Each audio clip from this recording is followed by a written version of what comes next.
మీరు ఒంటరిగా ఫీల్ అవుతున్నారా? అయితే ఇలా చేయండి.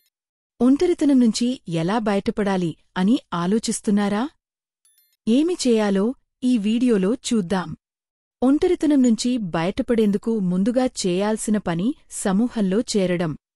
మీ ఆసక్తుల మేరకు yoga, dance, sports, swimming, games clubs వంటి వాటిలో చేరండి. పెంపుడు జంతువులతో టైం గడిపితే ఒంటరితనం తగ్గుతుంది కావున ఏదైనా ఒక పెట్ను పెంచుకోండి.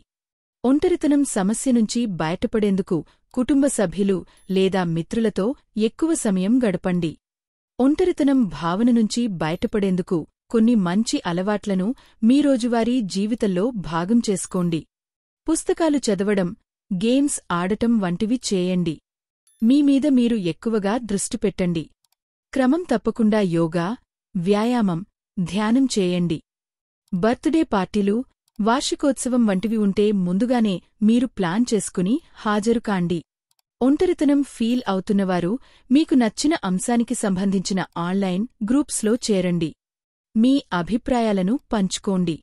అప్పటికి మీరు ఒంటరి అనే భావన ఉంటే, ఆ భావన నుంచి బయటపడేందుకు నిపుణుల సలహా తీసుకోండి.